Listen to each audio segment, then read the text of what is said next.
Mazuma Boxing here, finally back with another video. Alright guys, let's talk about Danny Swift Garcia. He's been a part of the headlines finally.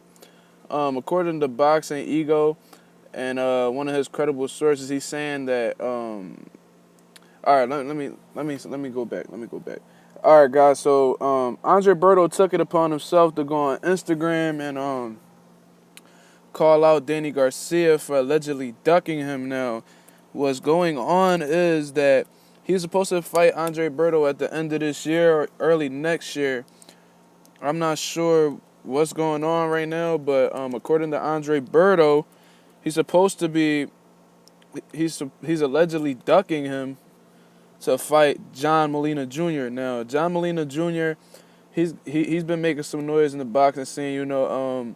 He just beat Ruslan Provodnikov. He outboxed Ruslan a little bit. Lost to Adrian Broner. He got outboxed by Adrian Broner.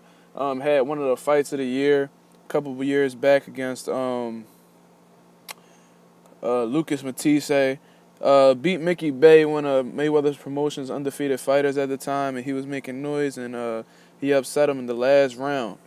So John Molina's kind of not to the casual fans. He's not really known at all, but the guy is known like by the hardcore boxing fans. He is known. A lot of people don't really consider him like a top fighter because, like I said, he does lose, and he's not the most skilled fighter, and he doesn't market himself that well, so he's not really that talked about. So I want to find, as a matter of fact, I'm gonna go find a post that Andre Berto had written on Instagram, and then I'm gonna get to what I said and my thoughts on this, my thoughts on this whole situation. Now, all right, he has a picture, and I'll put it into the video. It says, "The face you make when Danny Garcia passes on you to fight John Molina." And this is a pretty funny face by Andre Berto. Now, in the caption, he says, Nobody didn't outprice himself. Danny Swift Garcia just didn't want the fight. Stop with the bullshit. Much love to John Molina Jr., though. Do your thing. It's ducking season." So, that's pretty self-explanatory. It's kind of unfortunate if this situation is true. I really haven't heard anything from Danny. Danny's one of those fighters where he'll go completely ghost. He'll probably do a little bit of commentary here and there, but overall he gets real quiet. This seems like that's what a lot of these fighters do. 78 Sports was talking about it earlier on today, and I agree with that. And Danny's just another one of those fighters who does that.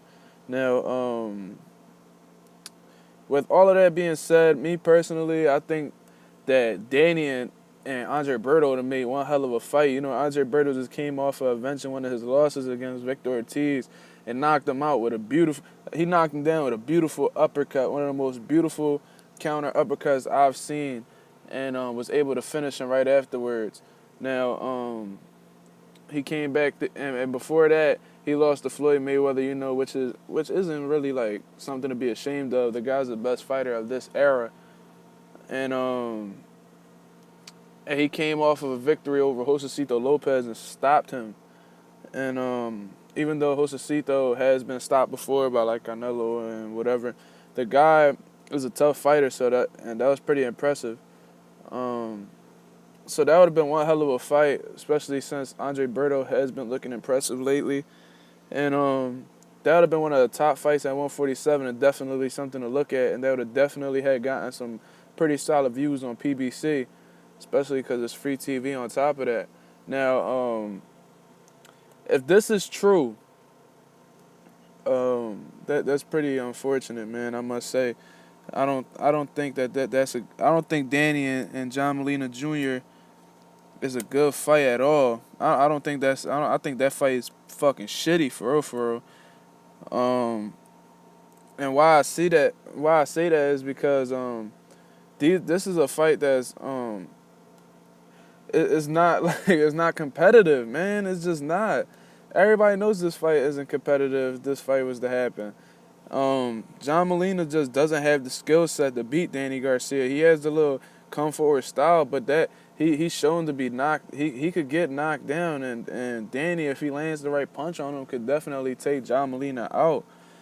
And Danny beat the guy that beat John Molina, which is Lucas Matisse. So like that fight's kind of like taking a step backwards, honestly. And I don't know, man. That fight's just shitty to me. And I would love for somebody to tell me why that fight's actually reasonable. Like, Ruslan Provodnikov isn't the same fighter that fought Timothy Bradley. I don't give a fuck what nobody say. That guy, he even said it himself. He doesn't have the fire anymore. He's just not motivated. He's not that guy. He's taking too much punishment for him to keep going forward and actually become world champion again. I mean, the motherfucker lost to Chris Algieri, whether it's controversial or not. And Chris Algieri is pretty much a gatekeeper at the welterweight division. So that goes to show how, like, this fight isn't good at all. And this is a fight that we definitely don't need. Like, boxing's going down the fucking toilet right now. And only hardcore boxing fans like me and plenty of others. There's actually not that many. There's a lot of people who just are culture vultures and shit. But, like, only the hardcore boxing fans are really the ones that's paying attention to this fight. The only fight that casuals would even pay to see for real would probably be either one of the top heavyweight fights like Joshua Wilder or fucking Canelo and Triple G. Other than that, these casual fans not really worried about anything else. We all know that casual fans is what really brings money into the sport and what makes the sport better, regardless of whether they're fucking bandwagoners or not. They're the ones who generate more revenue for the sport. And that's always beneficial, but with all that being said, man, I just hope that this rumor isn't true. I really hope that's just a rumor, like a Cotto Gamboa fight. I hope that's just bullshit, just like that. And I hope he takes on Andre Berto for later on in the year, or possibly somebody even better. But if not, that's just really unfortunate. But you guys, let me know what y'all think about it in the comments section. This is Mazuma Boxing, and we out here.